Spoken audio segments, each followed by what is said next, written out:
చాలా మంది middle class వాళ్ళు కూడా జాబ్ అనేది వెరీ ఇంపార్టెంట్. అలా కాకుండా రియల్ ఎస్టేట్ లోకి వచ్చి వాళ్ళు డబ్బు సంపాదించాలి అనుకుంటున్న వాళ్ళకి, మిడిల్ క్లాస్ వాళ్ళు రిచ్ అవ్వాలని ప్రతి క్షణం పోరాడుతూనే ఉంటారు. అసలు రియల్ ఎస్టేట్ ని ఒక కెరియర్ గా చూస్ చేసుకోవచ్చు అని తెలిసింది మీలాంటి వాళ్ళ వల్లే. ఎందుకంటే బికాస్ సో మెనీ లీడర్స్ వచ్చారు మీ వల్ల. ఇప్పుడున్న జనరేషన్ కి అంత ఓపిక లేదు. అంటే అన్ని సంవత్సరాలు వెయిట్ చేసి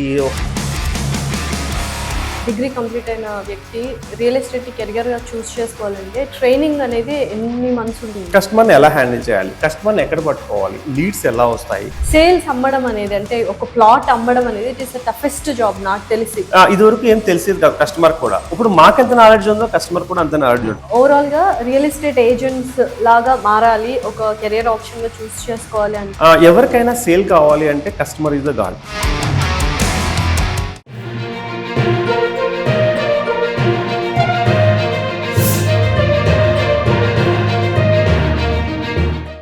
హాయ్, హలో, నమస్తే, welcome to our channel.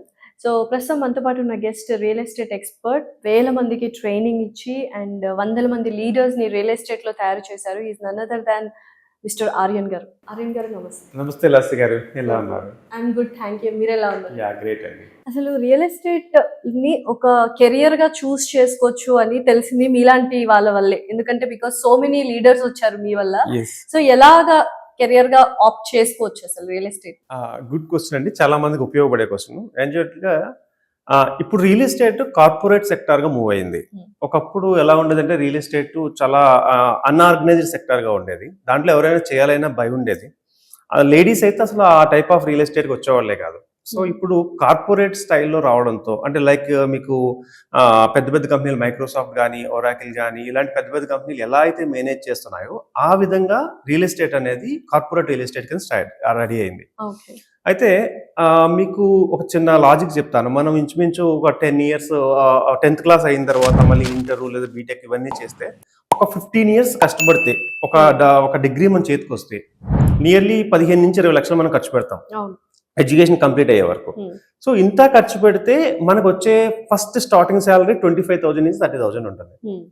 So అందులో చాలా కష్టపడితే నెంబర్ ఆఫ్ ఇయర్స్ ఉండి మన ఎక్స్పర్టైజ్ ని పెంచుకుని ఎక్స్పీరియన్స్ పెంచుకుంటే మనకి ₹1,00,000 అవడానికి చాలా టైం పడుతుంది. నియర్లీ ఒక టీమ్ లీడ్ అయితే కానీ ఒక 1,00,000-1,50,000 రాదు. సో ఇలాంటి పరిస్థితుల్లో ఇప్పుడున్న జనరేషన్కి అంత ఓపిక లేదు. అంటే అన్ని సంవత్సరాలు వెయిట్ చేసి 1,00,000, అంటే 10 సంవత్సరాలు వెయిట్ చేస్తే 1,00,000 వస్తుంది, లేదంటే 5 సంవత్సరాలు వెయిట్ చేస్తే 1,00,000 వస్తుంది అనేది ఇప్పుడున్న టీంకి లేదంటే ఇప్పుడున్న జనరేషన్కి ఆప్ట్ అవ్వట్లేదు. ఇలాంటి టైంలో ఆల్టర్నేటివ్ కెరియర్స్ ఏమున్నాయా అని చెక్ చేస్తున్నారు. ఇలాంటి ఆల్టర్నేటివ్ కెరియర్స్ లో ద బెస్ట్ కెరియర్ అంటే రియల్ ఎస్టేట్ అండి. ఎందుకు అంటే వితౌట్ ఎక్స్పీరియన్స్, ఇందులో ఎక్స్పీరియన్స్ లెటర్స్ ఏం పెట్టక్కర్లేదు. ఏదైనా సాఫ్ట్వేర్ కంపెనీకి వెళ్ళాలంటే ఇంతకుముందు ఎక్కడ చేశారు ఏంటి అనేది పెద్ద లెటర్స్ ఇవన్నీ ఉంటాయి కదా. ఇక్కడ ఏంటంటే ఎక్స్పీరియన్స్ అవసరం లేదు, ఎడ్యుకేషన్తో సంబంధం లేదు, అండ్ దానికి ముందు ఎలా చేస్తారు ఏంటి అనే దాన్ని అక్కడే ట్రైనింగ్స్ ఇస్తాము. సో దీంట్లో స్టార్టింగే నెలకి ₹1,00,000 సంపాదించవచ్చు. విత్ ఇన్ 3 to 4 months లో 3 to 4 lakhs సంపాదించవచ్చు.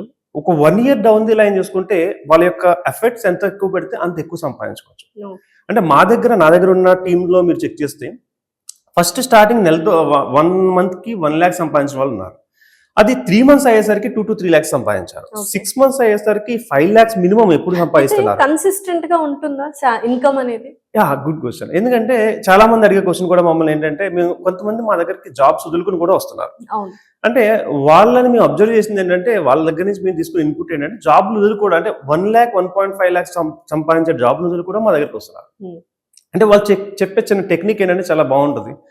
1 lakh ఇంటూ ఒక 10 years చేసుకుంటే ఎంత క్యాల్కులేట్ చేస్తారో ఆ అమౌంట్ అనేది ఇక్కడ 3 years లో వచ్చేస్తుంది.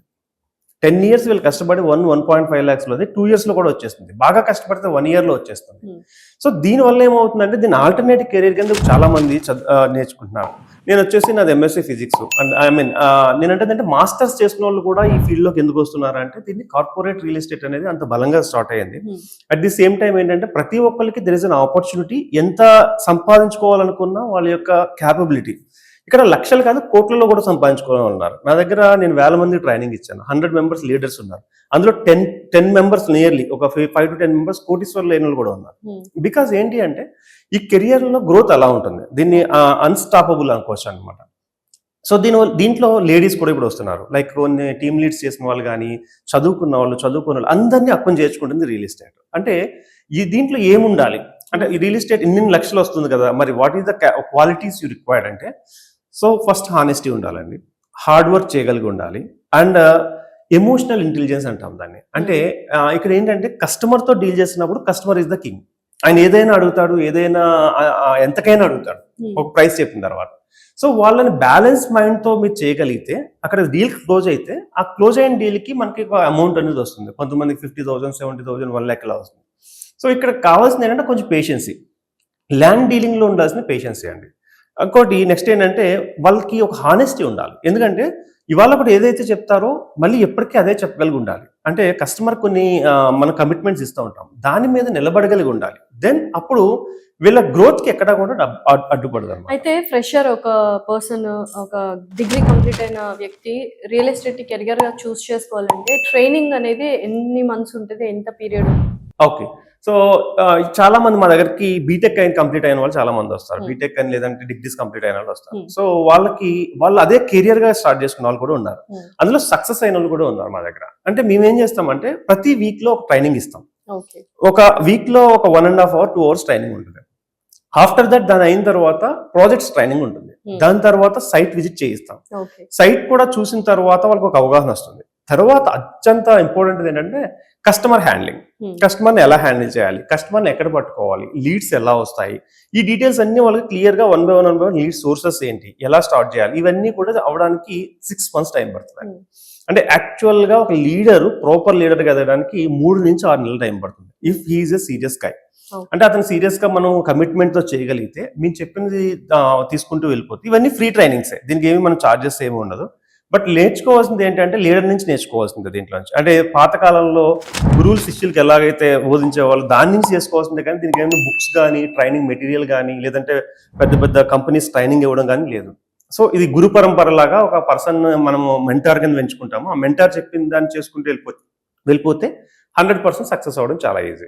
అంటే మేము ఒక స్లోగన్ చెప్తాం, 6 నెలల పాటు నిలబడాలి, 6 నెలల పాటు కనబడాలి, 6 నెలల పాటు వినబడాలి అంటాం. నిలబడాలి అంటే సేల్ అయినా కాకపోయినా ఏది ఏమైనా కూడా అదే ఇండస్ట్రీలో దాన్ని స్టిక్ అయి ఉండాలి. సెకండ్, కనబడాలి, మీరేం చేస్తున్నారు అనేది వాట్సాప్ స్టేటస్లో కానీ మీరేం చేయబోతున్నారు అనేది కనబడుతూ ఉండాలి ఏదో ఒక మీడియం ద్వారా. అంటే వినబడాలి, మీరు చాలా మందికి తెలిసిన వాళ్ళందరికీ మీరేంటో తెలియాలి, మీ గురించి వేరే వాళ్ళకి చెప్పగలిగేలా ఉండాలి. సో ఈ మూడింటిని ఎవరైతే ఫాలో అవుతారో 100% successful leader and successful billionaire కూడా అవుతారు. ఓకే, సో ఫైనల్ గా ఇప్పుడు చాలా మంది ఏంటంటే చేరిన తర్వాత మీరు అన్నట్టు ఈ లాంగ్ ప్రాసెస్ అయిన తర్వాత కన్సిస్టెన్సీ కూడా అయిన తర్వాత సేల్స్ అమ్మడం అనేది, అంటే ఒక ప్లాట్ అమ్మడం అనేది ఇట్ ఈస్ టఫెస్ట్ జాబ్ నాకు తెలిసి.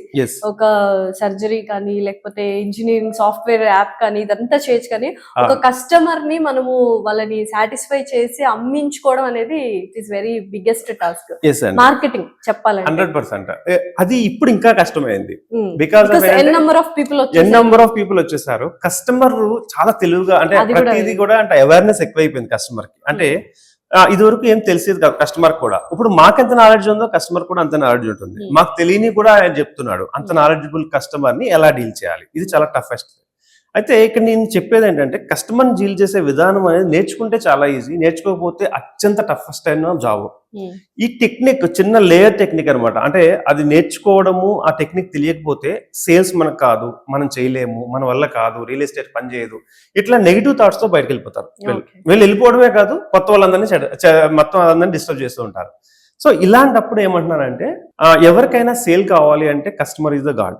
హాస్పిటాలిటీ ఇంపార్టెంట్, అతనికి ఇచ్చే రెస్పెక్ట్ ఇంపార్టెంట్. చాలా మంది చెప్తున్నాను, మనకి ఇయర్స్ అండ్ మౌత్ రేషియోని యూజ్ చేయాలంటాను. ఇయర్స్ 2 ఉంటాయి, మౌత్ 1 ఉంటుంది. చాలా మంది చేసే తప్పు ఏంటంటే ఎక్కువ మాట్లాడతారు, తక్కువ వింటారు. దానివల్ల ఏంటంటే కస్టమర్ కి వీళ్ళే ఎక్కడో చోట దొరికేస్తారు, లేదా కస్టమర్ కొనడం మిస్ అవుతుంది. నేనేమంటానంటే ఫస్ట్ లిసన్ యువర్ కస్టమర్ ని వినాలి. ఆయన షూలోకి వెళ్ళి ఆ ప్రాబ్లమ్స్ ఏంటో సాల్వ్ చేయాలి, ఆయన పెయిన్ పాయింట్స్ ఏంటి మనం ఫైండ్ అవుట్ చేయాలి. వీటిని సాల్వ్ చేస్తే సేల్ ఆటోమేటిక్గా అయిపోతుంది. అంటే ఇక్కడ మనకు కావాల్సింది ఏంటంటే కస్టమర్ కి ఫస్టే మనము మన ప్రాజెక్ట్ గురించి చెప్పేసేసి మనకు ఒక ఆతృత ఉంటుంది వీళ్ళకి, మన ప్రాజెక్ట్ చాలా బాగుంటుంది, అద్భుతంగా ఉంటుంది, మేము రియల్ ఎస్టేట్ లో టాప్ కింగ్స్ మేము, ఇలా చెప్పుకుంటూ వెళ్ళిపోతారు. కానీ కస్టమర్ ఏం కావాలనుకుంటున్నాడో వింటారు అనమాట. ఆ బడ్జెట్ ఎంతో తెలుసుకోరు, అతనికి లోన్ అవసరం ఉందా లేదో తెలుసుకోరు, లేదా ఎంత సమయం వెయిట్ చేయగలరో తెలుసుకోరు, ఇలాంటివి ఏం తెలుసుకోరు. అసలు పర్పస్ ఆఫ్ ద ఇన్వెస్ట్మెంట్ ఏంటో తెలుసుకోకుండానే ఇదంతా మార్కెటింగ్ చేస్తారు. Marketing is different and sale is difference. అప్పుడు ఏమవుతుందంటే కస్టమర్ ఒక ట్రాప్ లోకి వెళ్తున్నానని ఫీల్ అవుతాడు. ఎందుకంటే ఈ పర్సన్ నన్ను ఏదోలాగా బుక్ చేసి పంపిస్తాడు, ఈ రోజు నన్ను ఏదో చేయబోతున్నాడు అనే భయం క్రియేట్ అవుతుంది వాళ్ళతో. సో దాన్ని ఏంటంటే నిజంగా కొనాలనే వస్తాడు, ఫ్యామిలీతో వస్తాడు, విజిట్ చేస్తాడు, కొందాం అనుకుంటాడు, ఈయన డిస్టర్బ్ చేస్తాడు అనమాట. అంటే ఈయన ట్రాప్ చేస్తున్న ఫీలింగ్ ఆయన కలిగితే కొండు. మేమేమంటామంటే కస్టమర్ కంఫర్ట్ ఇవ్వాలి. ఒక 10-15 నిమిషాలు అతనికి ఒక కంఫర్ట్ ఇచ్చి మనలాగా మన ఫ్రెండ్ లాగా కలగలుపుతాను అంటాం కదా, అట్లా కలుపుకొని అతన్ని మన పర్సన్ అనేలాగా మనం బిహేవ్ చేయాలి. సో దెన్ ఏం చేయాలంటే ఫ్యామిలీ ఉంటే ఫ్యామిలీని కూడా మనం నెమ్మదిగా కలుపుకోవాలి. హస్బెండ్, వైఫ్, పిల్లలు వచ్చారు, హస్బెండ్ తోనే మాట్లాడతారు కొంతమంది, ఓకే, లేదంటే అసలు పిల్లలు వచ్చినట్టు కూడా పట్టించుకోరు. నేనేమంటానంటే సేల్స్ టెక్నిక్స్ ఏంటి అంటే ఫ్యామిలీని మన ఫ్యామిలీలా చూసుకోగలిగితే సేల్ అవుతుంది. అక్కడ ఒక చిన్న పాప వచ్చినప్పుడు వాళ్ళతో అసలు ఏం చదువుతున్నారు ఏంటి ఫస్టే సేల్ చెప్పేయకుండా అది ఏం చదువుతున్నారు ఏంటి, ఏ స్టడీస్ ఉన్నారు, ఏ స్కూల్లో చదువుతున్నారు అంటే పిల్లల గురించి చెప్పడానికి పేరెంట్స్ కి చాలా ఇంట్రెస్ట్ ఉంటుంది. దెన్ కొంచెం వాళ్ళు ఓపెన్ అవుతారు, మౌత్ ఓపెన్ అవుతారు. దెన్ అక్కడ అయిపోయిన తర్వాత మేడం వాళ్ళు ఏం చేస్తున్నారు, తన హౌస్ వైఫ్ ఏం చేస్తున్నారు, బేసిక్ ఇన్ఫర్మేషన్ తెలుసుకున్న తర్వాత వీళ్ళకి కావాల్సిన డీటెయిల్స్ ఏంటి అడగగలిగితే అప్పుడు వాళ్ళకి ఇన్ఫర్మేషన్ మనకి ఇస్తారు. సో ఇక్కడ ఏమవుతుందంటే సేల్స్ పర్సన్స్ యొక్క ఆతృత ఏమవుతుందంటే ఏం పట్టించుకోరు, ఒకే focus sale sale sale sale sale అలా అనుకున్నప్పుడు 100% ఆ సేల్ అవ్వదు. అంటే ఈ టెక్నిక్ కూడా తెలుసుకోవాలి, సేల్ చేయాలంటే కొనరు ఎవరు కూడా, ఓకే, కస్టమర్ని అర్థం చేసుకుంటేనే సేల్ అవుతుంది. సేల్ చేయాలి అంటే ఇప్పుడు వరకు సేల్ అయిన సందర్భాలు ఒక్కటి కూడా లేదు. సేల్ చేద్దామని ఫోకస్ పెట్టిన వాళ్ళకి సేల్ అవ్వే సందర్భాలు లేదు. కస్టమర్ని అర్థం చేసుకుని వాళ్ళకి పెయిన్ పాయింట్ సొల్యూషన్ చేసిన ప్రతిదీ కూడా సేల్ అయింది. సో అయితే నిజంగానే కెరియర్ అనేది బాగుంటది అంటారా, ఇందులో లాంగ్ లాస్టింగ్ ఉంటుంది అంటే కెరియర్ ఎంత బాగుంటుంది అంటే ఇందులో కెరియర్ మనకు బాగుంటమే కాదు, మనతో పాటు చాలా మంది లీడర్స్ ని తయారు చేస్తారు. నేనులాగే ఇప్పుడు వేరే వాళ్ళు కొత్త వాళ్ళు వచ్చినా కూడా కొన్నాళ్ళు టీం ఏర్పాటు చేసుకుంటారు, టీం కూడా బాగా బిల్డ్ అవుతుంది.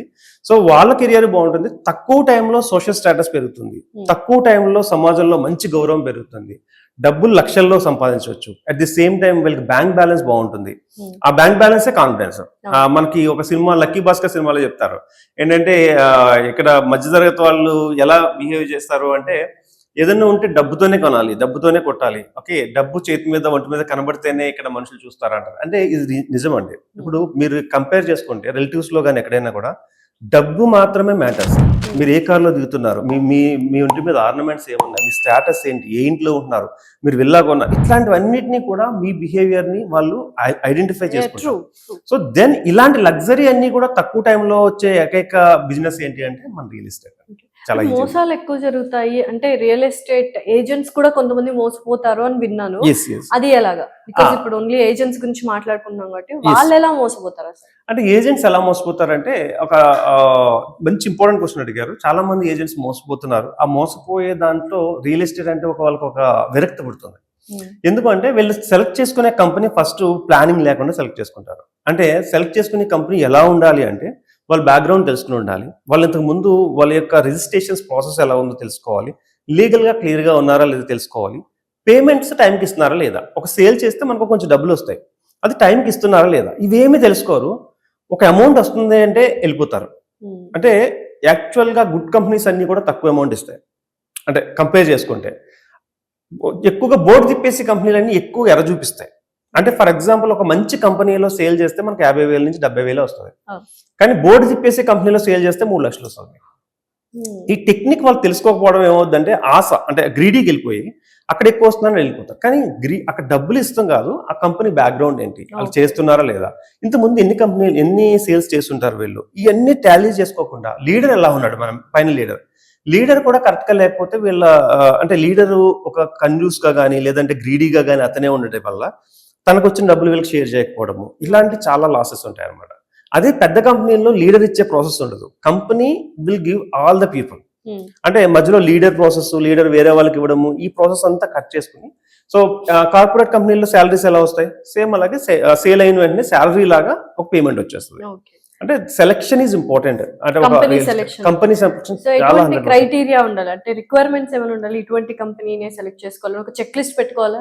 100%. నేను ఒక 4-5 చెక్ లిస్ట్ చెప్తాను, కంపల్సరీ చెక్ చేసుకోవాలి. అంటే ఫస్ట్ కంపెనీ ఎన్ని సంవత్సరాల నుంచి ఉంది అది కంపల్సరీ కావాలి. అండ్ కంపెనీ బ్యాక్గ్రౌండ్ ఏంటి, అంటే కంపెనీ యొక్క సిఎండి ఎవరైతే ఉన్నారో అతను ఇంత ముందు ఏం చేస్తున్నాడు, అంటే అతని యొక్క బ్యాక్గ్రౌండ్ ఏంటి ప్రొఫైల్లో తెలిసిపోతుంది. వెబ్సైట్ లోకి వెళ్ళి ప్రొఫైల్లో చూస్తే అతను ఏం చేశాడు అనేది తెలిసిపోతుంది.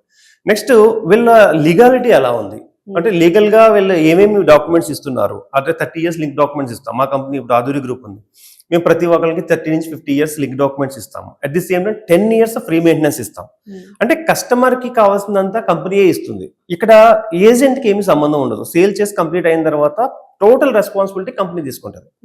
సో ఇమీడియట్ రిజిస్ట్రేషన్స్ ఉంటాయి మా దగ్గర. అంటే పేమెంట్ అయిన 15 రోజుల్లో రిజిస్ట్రేషన్ ఉంటుంది. ఇది చాలా ఇంపార్టెంట్ కంపెనీ సెలెక్ట్ చేసుకుందాం. ఎందుకంటే మనల్ని నమ్మి ఒక కస్టమర్ కొంటాడు. అతనికి రిజిస్ట్రేషన్ అవ్వకపోతే కంపెనీని అడగడు, మనల్ని అడుగుతాడు. సో కాబట్టి కంపెనీ రిజిస్ట్రేషన్ చేసే స్టేటస్ ఉందా లేదో చూసుకోవాలి 100%. రిజిస్ట్రేషన్ అయిన తర్వాత డెవలప్మెంట్ చేసే ప్రాసెస్లో ఎలా ఉన్నారు వాళ్ళు. అంటే రిజిస్ట్రేషన్ చేసిన తర్వాత కొంతమంది అసలు డెవలప్మెంటే చేయరు. దాంట్లోకి అన్ని గేదెలు కానీ అట్లా మొత్తం వస్తాయి, ఒక సెక్యూరిటీ ఉండదు, ఏమి. అప్పుడు కస్టమర్ ఏంటంటే ఎప్పుడైనా ప్లాట్ చూసుకున్నప్పుడు కంపల్సరీ తిడతాడు ఏమి. అలాంటప్పుడు ఏమంటున్నారంటే సెక్యూరిటీ అండ్ డెవలప్మెంట్స్ ఫాస్ట్ గా చేసే కంపెనీ ఎలా ఉంది. మాదేంటంటే మేము వెంచర్ వేసిన వెంటనే డెవలప్మెంట్ స్టార్ట్ చేస్తాం. ఈవెన్ ఎల్పీ వచ్చిందంటే కొంతమంది కంపెనీలు ఏం చేస్తాయంటే వెంచర్ వేసిన తర్వాత ప్లాట్లు అమ్మిన తర్వాత ఆ డబ్బుతో డెవలప్మెంట్లు చేస్తాయి. సో పెద్ద కంపెనీలు అన్ని కూడా డెవలప్మెంట్స్ చాలా ఫాస్ట్ గా చేస్తాయి. సో అలాంటి కంపెనీలు ఎన్నుకుంటే 100% రిలాక్స్డ్ గా ఉంటాడు. ఓకే. సో ఈ రిటైర్మెంట్ అనేది ఏమైనా ఉంటుంది రియల్ ఎస్టేట్ ఏజెంట్స్ కి? అలా ఏం లేదు, ఎందుకంటే రిటైర్ అయిన తర్వాత కూడా చాలా మంది రియల్ ఎస్టేట్ ఏజెంట్స్ గా మారడం చూశాను. అంటే రిటైర్మెంట్ అనేది ఇక్కడ మేము చెప్పేది 5 ఇయర్స్ లో రిటైర్ అవ్వచ్చు 100%. అంటే 5 ఇయర్స్ లో ఫైనాన్షియల్ ఫ్రీడమ్ వస్తుంది రిటైర్మెంట్ అంటే. What is the financial freedom అంటే మన ఇంట్లో వాళ్ళు ఏదైనా కొనుక్కోవాలంటే కార్డు ఏదైనా ఇచ్చినా ఎంత అయిందని మనం చెక్ చేయక్కర్లేదు. అంత బ్యాంక్ బ్యాలెన్స్ ఉంటుంది. ఓకే, మనకి ఏ ఏరియాలో కావాలంటే ఆ ఏరియాలో ఉండగలిగి ఉండాలి. సపోజ్ నేను ఒక 10 days ఏదైనా కంట్రీకి వెళ్దాం అనుకుంటున్నాను, నేను లేకపోతే జరగదు అనే దానికి అదే ప్రాసెస్ ఉండకూడదు. That is called financial freedom. ఇప్పుడు మా దాంట్లో ఎలా ఉంటుందంటే సీనియర్లు అయిన తర్వాత లీడర్స్ టీమ్ వస్తుంది. టీమే మొత్తం అంతా చేసుకోగలిగే కెపాసిటీ వస్తుంది. ఈయన పెద్ద పర్సన్ ఎవరైతే ఉంటారో అతను మోటివేషన్ చేసుకుంటే సరిపోద్ది. అంటే ఒక పర్సన్ సీరియస్ గా వర్క్ చేసుకుంటే 5 years లో రిటైర్మెంట్ అవ్వచ్చు. దీంట్లో ఎట్ ఎనీ టైమ్ 5 సంవత్సరాల్లో రిటైర్మెంట్ అవ్వచ్చు. రిటైర్మెంట్ అంటే ఒకప్పుడు ఏముండదంటే సొంత ఇల్లు ఉంటే రిటైర్మెంట్, బ్యాంక్ బ్యాలెన్స్ ఉంటే retirement, and basic amount gold అలాంటిది ఉంటే రిటైర్మెంట్ అనేవాళ్ళు. ఇప్పుడు రిటైర్మెంట్ టర్మ్స్ మారిపోయినాయి. ఒక 3-4 చోట్ల వెళ్ళాలి ఉండాలి. ఓకే, నెక్స్ట్ వచ్చేసి బ్యాంకులో 4-5 బ్యాంకుల్లో బాగా డబ్బు ఉండాలి. నేను ఎప్పుడైనా ఫైనాన్షియల్ ఫ్రీడమ్ మా వాళ్ళు ఎవరికైనా కార్డ్స్ ఇచ్చినా సరే దాన్ని చూడకుండా, అంటే ఇప్పుడు అమెరికన్ ఎక్స్ప్రెస్ లాంటి కార్డులు ఇచ్చేస్తే ఎంత ఉండదు, అలాంటిది ఉండాలి. నేను ఎప్పుడైనా ట్రావెల్ చేయాలంటే లిమిట్లెస్ గా ట్రావెల్ చేయాలి. అక్కడ 5 star ప్రాపర్టీస్ లో నేను ఉండాలి. ఇలాంటి లగ్జరీ లైఫ్ పొందడం అనేది ఇప్పుడు రిటైర్మెంట్. సో ఆ రిటైర్మెంట్ అనేది ఇన్ రియల్ ఎస్టేట్ లో 5 years లో సాధ్యం. సో ఓవరాల్ గా ఫైనల్లీ రియల్ ఎస్టేట్ ఏజెంట్స్ చేయాలనుకున్న పనులు అండ్ చెక్ లిస్ట్ అయితే మీరైతే ఒక నిమిషం ఓవరాల్ గా రియల్ ఎస్టేట్ ఏజెంట్స్ లాగా మారాలి, ఒక కెరియర్ ఆప్షన్ గా చూస్ చేసుకోవాలి అనుకుంటే మీరు వ్యూయర్స్ కి చెప్పాల్సింది కెరియర్ గా చూసుకోవాలంటే ఒకటండి, కంపేర్ చేసుకోవాల్సింది ఏంటంటే కెరియర్ లో మనం జాబ్ చేయడానికి 15 సంవత్సరాల నుంచి 18 సంవత్సరాలు కష్టపడ్డాం. బట్ మనకు వచ్చే కెరియర్ వాల్యూ ఎంత అంటే 25 నుంచి 50,000. అలాంటిది 1 లక్షల్లో సంపాదించే దాంట్లో కెరియర్ ని తీసుకోవాలి అంటే చాలా సీరియస్నెస్ ఉండాలి ఫస్ట్. అంటే దీంట్లో లేజినెస్ అనేది ఉన్న వాళ్ళు ఎవరు కూడా సక్సెస్ అవ్వలేరండి. అంటే ప్రతిరోజు అప్డేట్ అవుతూ ఉండాలి, కస్టమర్ ఫిలాసఫీ అర్థం చేసుకుంటూ ఉండాలి, ఒక లోకల్ మార్కెట్ ఎలా ఉంది, న్యూస్ ఎలా ఉంది, ఇవన్నిటిని తెలుసుకుంటూ ఉండాలి. And at the same time ఏంటంటే కస్టమర్కి ఏం కావాలి అనేది ఆటోమేటిక్గా మనం తెలుసుకోగలిగి ఉండాలి. అంటే కెరియర్ గా స్టార్ట్ చేసినప్పుడు దీన్ని సీరియస్ గా తీసుకుంటే అద్భుతమైన కెరియర్ అండి దీన్ని. అంతేగాని దీంట్లో ఒక నెలకి ఇంతని ఇవ్వట్లేదు కాబట్టి చాలా మంది సీరియస్ గా తీసుకోరు.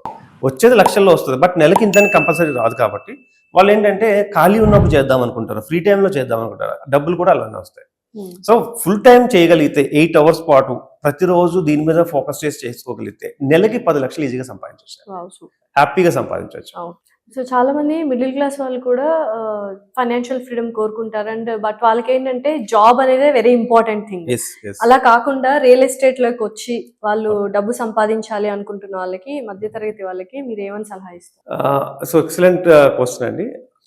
మిడిల్ క్లాస్ వాళ్ళు రిచ్ అవ్వాలని ప్రతి క్షణం పోరాడుతూనే ఉంటారు. అంటే అది లోవర్ మిడిల్ క్లాస్ అంతకంటే పూర్ పీపుల్ లో ఆ మెంటాలిటీ ఉండదు.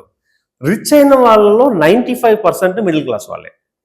ఇప్పుడు ఉన్న రిచ్ లిస్ట్ తీసి పెడితే మనం 95% మిడిల్ క్లాస్ వాళ్ళ నుంచి వచ్చిన వాళ్ళే. ఈ 5% తాతలు తండ్రులు వీళ్ళు సంపాదించిన ఆస్తుల మీద బేస్ అయిన పర్సన్స్. ఫర్ ఎగ్జాంపుల్ అంబానీ గారిని తీసుకుందాం, ఇప్పుడు రిలయన్స్ గ్రూప్ ని తీసుకుందాం. మిడిల్ క్లాస్ కంటే బిలో మిడిల్ క్లాస్ ని సాధించిన వాళ్ళే. అలా 1 కాదు 2 కాదు, ఎవరిని మీరు ఎగ్జాంపుల్ గా తీసుకున్నా చిన్న మిడిల్ క్లాస్ నుంచి స్టార్ట్ అయ్యి వాళ్ళు అద్భుతంగా చేసిన వాళ్ళే. అంటే రిచ్ అవ్వడానికి మిడిల్ క్లాస్కి ఉండే అత్యంత ఇంపార్టెంట్ ప్రాపర్టీ ఏంటంటే డెడికేషన్. నేనేమంటున్నానంటే వీళ్ళు ప్రతి క్షణం ఈ మిడిల్ క్లాస్ నుంచి నెక్స్ట్ క్లాస్కి వెళ్ళడానికి ప్రయత్నం చేస్తూనే ఉంటారు. సో ఇలా ప్రయత్నం చేసినప్పుడు కొంతమంది సక్సెస్ అవుతున్నారు, కొంతమంది సక్సెస్ కాలేకపోతున్నారు. బికాజ్ కొంతమంది సక్సెస్ కాలేకపోవడానికి కారణం ఏంటంటే ఎలా సక్సెస్ అవ్వాలో తెలియదు, చెప్పేవాళ్ళు లేరు, లేదా సరైన రూట్ని ఎంచుకోకపోవడం. అంటే కొంతమంది ఇందులో అయితే డబ్బులు వస్తాయి, అందులో డబ్బులు వస్తాయి అంటే అనవసరంగా మోసపోయి ఇంకా జోలికి వెళ్ళరు. ఇంకా వెళ్ళరు అంటే దానికి ఏంటంటే కొంతమంది ఏదైనా బిజినెస్ స్టార్ట్ చేస్తారు, ఫెయిల్ అవుతారు, ఇంట్లో వాళ్ళందరూ తిడతారు, ఇంకా మళ్ళీ జీవితంలో మళ్ళీ బిజినెస్ అనేది స్టార్ట్ చేయాలి. అంటే బిజినెస్ స్టార్ట్ చేస్తే సక్సెస్ అయిన చాలా మంది ఉన్నారు. పేటిఎం కంపెనీ ఉంది. అలా ఏ కంపెనీని తీసుకున్నా చిన్న పొజిషన్ నుంచి పెద్ద పొజిషన్కి, జొమాటో ఉంది, లేదా స్విగ్గీ ఉంది. వీళ్ళందరూ కూడా చాలా మిడిల్ క్లాస్ నుంచి వచ్చి చిన్న పొజిషన్ నుంచి పెద్ద పెద్ద కంపెనీలు స్టార్ట్ చేస్తారు. వీళ్ళని ఇన్ఫ్లుయెన్స్ గా తీసుకుని వీళ్ళందరూ కూడా స్టార్ట్ చేస్తారు. బట్ ఎక్కడో చోట ఫెయిల్ అయితే అందరూ తిడతారు, దాంతో వెళ్ళరు. అంటే నేనేమంటానంటే మిడిల్ క్లాస్ వాడు ఫాస్ట్ గా రిచెస్ట్ అయ్యే పొజిషన్ ఏదైనా ఉందంటే అది రియల్ ఎస్టేట్. ఎందుకు రియల్ ఎస్టేట్ అంటే ఇక్కడ పెట్టుబడి లేదు. ఏ బిజినెస్ చేయాలన్నా పెట్టుబడి కావాలి. బట్ రియల్ ఎస్టేట్ బిజినెస్ కి 0 ఇన్వెస్ట్మెంట్, ₹1 కూడా పెట్టుబడి పెట్టగలరు. అంటే మీరు ఎక్కడైనా చెక్ చేసి చూసుకోండి, పెట్టుబడి పెట్టకుండా కోట్ల రూపాయలు సంపాదించే బిజినెస్ లో ఇది ఒక్కటే కనిపిస్తుంది. ఈవెన్ లాటరీకి కూడా పెట్టుబడి పెడితేనే డబ్బులు వస్తాయి. ఒక ₹100 ₹200 కొట్టి. కానీ ఇక్కడ ₹1 కూడా పెట్టుబడి పెట్టకుండా మనకి లక్షల్లో సంపాదించుకోవచ్చు. సో ఇది చాలా గుడ్ ఆపర్చునిటీ. నేనేమంటానంటే మిడిల్ క్లాస్ వాళ్ళు రిచ్ అవ్వాలి అనుకున్నప్పుడు దీన్ని చూస్ చేసుకుని, నేను ఒక సాధారణ రైతు ఫ్యామిలీ నుంచి వచ్చాను. నేను ఎడ్యుకేషన్ చేసుకున్నాను, నేను కొన్ని జాబ్స్ చేశాను. జాబ్స్ చేసిన తర్వాత సొంతంగా బిజినెస్ పెట్టాను. బిజినెస్ లో డబ్బులు వచ్చినాయి, తర్వాత లాస్ వచ్చింది నాకు. ఓకే, ఈ జర్నీలో డబ్బులు వచ్చినప్పుడు బిజినెస్ పెట్టినప్పుడు అందరూ కూడా హ్యాపీగానే ఫీల్ అయ్యారు, అందరూ నన్ను పొగిడారు బాగా. సో నేను ఒక ఈవెంట్ మేనేజ్మెంట్ కంపెనీ ఉండేది, లక్షల్లో సంపాదించినప్పుడు. ఎక్కడైతే లాస్ అయ్యానో, నీకు ఎందుకు ఇది, ఒక జాబ్ చేసుకుంటే అయిపోయేది కదా, ఎంత కష్టం ఎంత. నీతో జాబ్ చేసుకున్న వాళ్ళ కంపారిజన్ ఎక్కువ ఉంటుంది మిడిల్ క్లాస్. నీతో జాబ్ చేసుకున్న వాళ్ళు యూకేలో ఉన్నారు, యుఎస్ లో ఉన్నారు, వీళ్ళ ఇంటికి డబ్బులు పంపిస్తున్నారు, గోల్డ్ పంపిస్తున్నారు, ఇట్లాంటి కంపారిజన్స్ ఎక్కువ ఉంటాయి.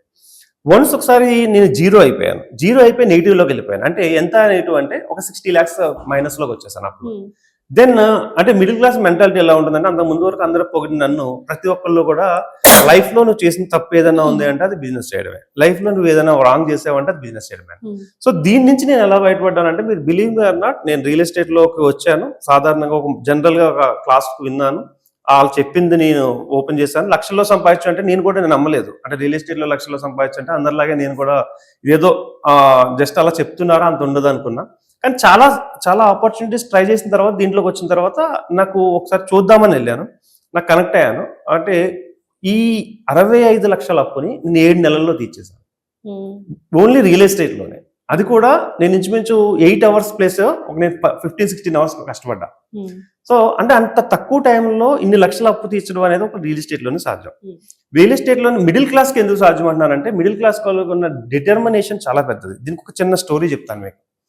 ఒక లేడీ వాళ్ళ అబ్బాయికి ఒంట్లో బాగోకపోతే హాస్పిటల్కి తీసుకెళ్తే వాళ్ళు ఏం చెప్పారంటే, ఈ అబ్బాయికి వచ్చిన జబ్బు చాలా ప్రమాదమైంది, దీనికి ఇంచుమించు ఒక 25-50 లక్షలు ఖర్చు అవుతుంది. బట్ ఈ ప్రాబ్లమ్ని సాల్వ్ చేసే డాక్టర్ ఒకే ఒక అతను ఉన్నాడు. సో ఆయన పేరు వచ్చేసి డాక్టర్ అబ్దుల్. ఆయన దగ్గర తీసుకెళ్తే తగ్గుతుంది, లేకపోతే దీని హోప్స్ వదిలేసుకోండి అని చెప్పారు. అంటే మిడిల్ క్లాస్, ఇది నిజంగా జరిగిన స్టోరీ చెప్తున్నాను. అయితే మిడిల్ క్లాస్ ఎంత స్ట్రాంగ్ ఉంటారంటే దేవుని కూడా ఒప్పించి వాళ్ళు అనుకున్న సాధించుకోగలరు.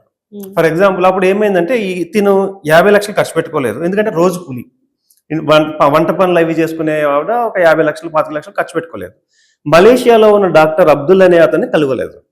సో ఎలా ఏంటి అనే దాంట్లో చేస్తే, అలా గుళ్ళకి వెళ్తాం కదా, ఏదైనా కష్టం వస్తే గుడికో లేకపోతే చర్చ్కో లేదా మసీద్కి వెళ్ళినప్పుడు గుడిలో ఒక పూజారి ఏమన్నాడంటే, అమ్మ నువ్వైతే ఏం చేయలేవు, బట్ ఒక మంత్రం ఇస్తాను నేను, మంత్రం చదువుకో, ఓకే, అది నీ ప్రాబ్లం సాల్వ్ అవుతుంది, మీ అబ్బాయి బాగుంటాడు. ఏంటి మంత్రం అంటే, నారాయణ నారాయణ నారాయణ.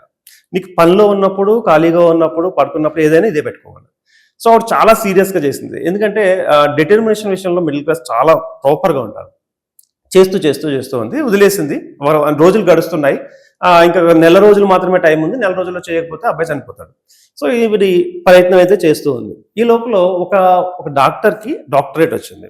డాక్టరేట్ వస్తే అది ఆ ఏరియాలో ఏంటంటే హైదరాబాద్ వచ్చి తీసుకోవాల్సి వస్తే ఆయన ఏంటంటే స్టార్ట్ అయ్యాడు ఒక హెలికాప్టర్లో, ఓన్ హెలికాప్టర్ ఉంది, ఓన్ హెలికాప్టర్లో స్టార్ట్ అయ్యాడు. బట్ క్రాష్ వచ్చింది. అయితే ఒక ప్లేస్లో ల్యాండ్ అవ్వాల్సి వచ్చింది. ల్యాండ్ అయిన తర్వాత అక్కడ నుంచి ఏం కనబడట్లేదు, చిన్న పల్లెటూరులో ల్యాండ్ అయ్యాడు. అక్కడి నుంచి వెళ్ళడానికి ఇంకొక 2 hours లో తనకి డాక్టరేట్ ఉంటుంది. చాలా అది అత్యంత అద్భుతమైన ప్రెస్టీజియస్ లైక్ పద్మశ్రీ లాగా అనమాట. సో అతను తీసుకోవడానికి రావాలంటే ఏ ఆప్షన్ లేదు. మనకు కార్ కనిపించింది ఆయనకి. తనతో మాట్లాడి ఎలా అయినా పర్లేదు మీరు తీసుకోండి అని చెప్పాడు. అయితే ఈ చిన్న పల్లెటూరులో ఒక చిన్న రూట్లోంచి వెళ్ళేటప్పుడు కారు వర్షం గట్టిగా వచ్చింది.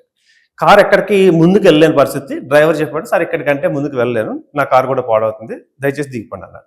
దిగిపోతే అదే పల్లెటూరులో వర్షంలో తడుచుకుంటూ ఒక లైట్ కనబడితే అక్కడికి వెళ్ళాడు. వెళ్ళి అమ్మ కొంచెం వాటర్ ఇవ్వగలరా అంటే ఒక మేడం వచ్చారు, బయటికి వాటర్ ఇచ్చారు, తాగాడు ఈయన. తాగిన తర్వాత నైట్ ఇక్కడే ఉండి భోజనం చేసి వెళ్ళమని ఆఫర్ చేస్తే ఇంకో ఆప్షన్ లేక భోజనం చేసి వెళ్ళిపోయేటప్పుడు మార్నింగ్ టిఫిన్ తాగాడు. తాగేసిన తర్వాత వెళ్ళొస్తానమ్మా అని చెప్పేటప్పుడు ఒకటి అడిగాడు, అమ్మ మీ నోట్లో వచ్చిన దగ్గర నుంచి చూస్తున్నాను, నాకు డోర్ తీశారు రాత్రి, భోజనం పెట్టారు, ఓకే, అంత పనులు చేసినప్పుడు మీ నోట్లో ఏదో గనుక్కుంటున్నారు, ఇలా అనుకుంటున్నారు, ఏంటమ్మా నేను తెలుసుకోవచ్చా అని అడిగాడు. సో ఈవిడ జరిగిందంతా చెప్పింది. ఏం లేదని, నా కొడుకు ఈ ప్రాబ్లం ఉంది, ఇది చేయాలంటే డాక్టర్ నాకు డబ్బులు లేవు, నారాయణ అని అనుకుంటున్నాడు. వెంటనే ఈ డాక్టర్ ఎవరైతే ఉన్నాడో మోకాల మీద దండం పెట్టి, ఐఎమ్ ద అబ్దుల్లా, మలేషియా నుంచి వచ్చిన డాక్టర్ నేనే, నెలని మీ అబ్బాయికి వర్క్ చేస్తా అని ఆ అబ్బాయిని తీసుకెళ్లి ఆ ప్రాబ్లం సాల్వ్ చేశాడు.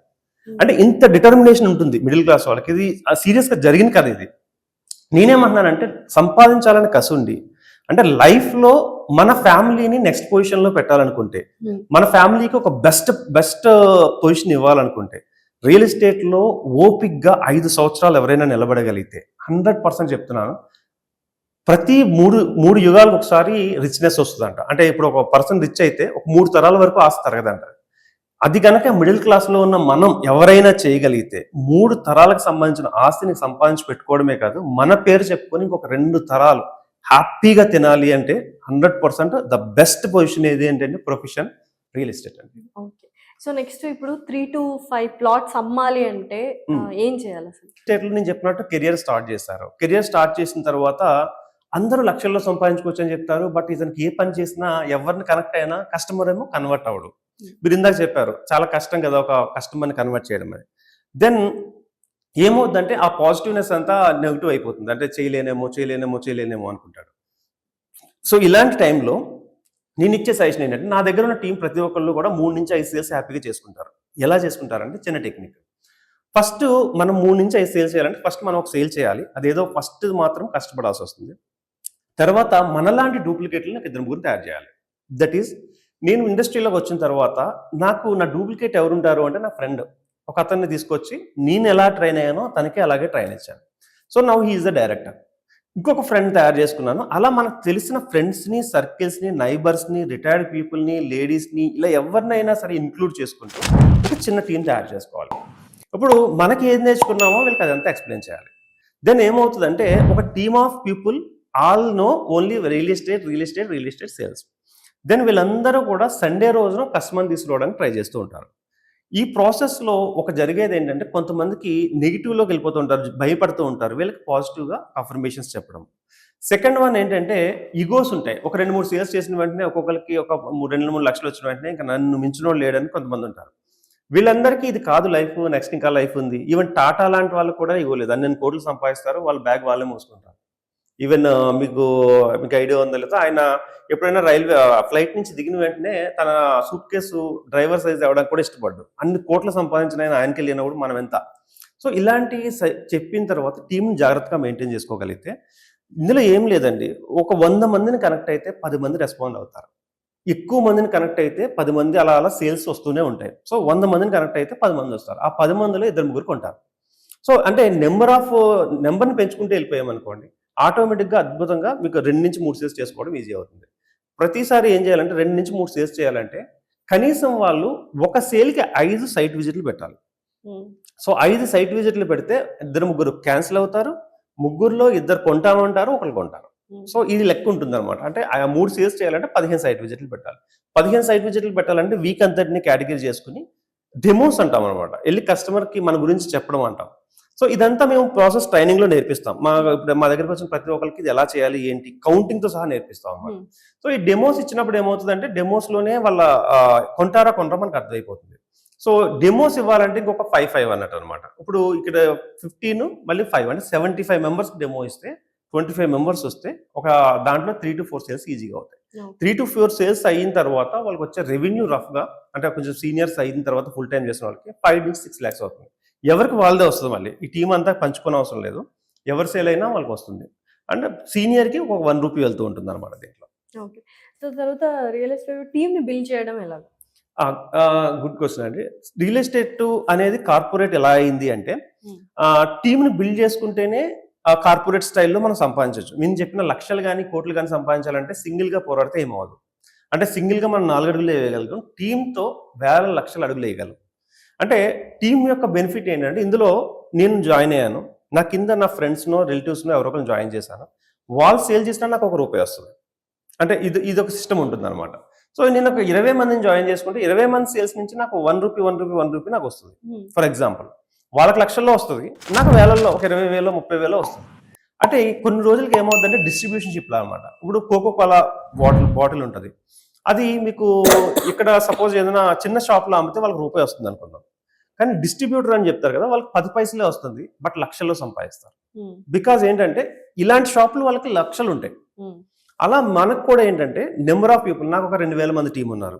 సో కొత్తగా వచ్చిన వాళ్ళు ఫస్ట్ 20 నుంచి 30 నుంచి 40 నుంచి 50 నుంచి టీం ఏర్పాటు చేసుకుంటారు, వాళ్ళందరినీ మోటివేట్ చేస్తారు. 50 మంది సేల్స్ చేస్తారంటే చేయరు, 50 మందిలో 5 నుంచి 10 మంది సేల్స్ చేస్తారు. ప్రతి సేల్ నుంచి నాకు ఒక 30,000 ఎంత వచ్చింది అనుకుందాం, ఒక 10 మంది సేల్స్ చేస్తే నాకు 3 లక్షలు వచ్చింది. అట్లా ఈ టీంని పెంచుకుంటూ వెళ్ళే కొద్దీ లక్షలు పెరుగుతూ ఉంటాయి. అంటే ఇక్కడ టీంని ఎలా బిల్డ్ చేసుకోవాలి అంటే FRIEND అని ఒక రూల్ చెప్తాం మేము. ఎఫ్ అంటే ఫ్రెండ్స్ నుంచి టీంని పుల్ చేసుకోవాలి. అంటే ఫ్రెండ్స్ ఎవరైనా ఉంటే ఫస్ట్ వాళ్ళని జాయిన్ చేసుకుంటే మన మాట వింటారు, ఏదైతే కొంచెం గట్టిగా చెప్పినా వాళ్ళు ఎక్కడికి పోరు. నెక్స్ట్ వచ్చేసి ఆర్ అంటే రిలేటివ్స్లో 2 రకాలు ఉంటారు. ఒకళ్ళు ఏంటంటే బాగుపడితే హ్యాపీ ఫీల్ అయ్యేవాళ్ళు, బాగుపడితే ఏడ్చేవాళ్ళు. ఎవరైతే హ్యాపీ ఫీల్ అవుతారో వాళ్ళు మన టీంలో జాయిన్ చేసుకోవాలి. ఆర్ అంటేనేమో ఇండివిజువల్స్, అంటే బయట కంపెనీలో ఎవరైనా కావచ్చు. అండ్ ఈ అంటే ఎంప్లాయీస్, మనం ఎక్కడైనా వర్క్ చేసే ఉంటాం ఎక్కడో చోట, ఎంప్లాయీస్. ఓకే. ఎన్ అంటే నైబర్స్. ఓకే. డి అంటే డియర్స్ అండ్ నియర్స్. ఓకే. ఇలా మనము ఈ ఫ్రెండ్స్ అనే సర్కిల్లోంచి టీం రెడీ చేసుకుంటే వీళ్ళు ఎక్కడికి వెళ్ళిపోరు, వీళ్ళు మనం చెప్పిన మాట వింటారు, తొందరగా కనెక్షన్ బాగుంటుంది. అంటే ఇక్కడ ఎమోషనల్ బాండింగ్ ఉంటేనే టీం ఉంటుంది. చాలా మంది ఒక ప్రాబ్లం ఉంటుంది ఏంటంటే టీం బిల్డ్ చేసుకున్న తర్వాత టీం వెళ్ళిపోతారు వేరే చోటకి. సో టీం బిల్డ్ చేసుకున్న తర్వాత టీం వేరే చోటుకి వెళ్ళిపోతారు. సో నేనేమంటానంటే టీం బిల్డ్ చేసుకోవడం ఎంత ఇంపార్టెంటో రీటైన్ చేసుకోవడం కూడా అంత ఇంపార్టెంట్. లేకపోతే ఏమవుతుందంటే ఆ టీం కావాల్సిన ఫెసిలిటీస్ ఇవ్వకపోతే మనం వేరే టీంలోకి వెళ్ళిపోతారు, జంపింగ్స్ ఉంటాయి దీంట్లో కూడా. సో కాబట్టి టీం బిల్డ్ చేసుకోవాలి, దాన్ని రిటైన్ చేసుకోవాలి, వాళ్ళతో ఎమోషనల్ బాండింగ్ క్రియేట్ చేసుకోవాలి, వాళ్ళకి కావాల్సిన ఇంపార్టెంట్ ఏం ఉన్నాయో మనం ఇవ్వగలిగి ఉండాలి. దెన్ ఆ టీం వర్క్ అనేది చాలా బాగుంటుంది. Thank you so much. Thank you అండి.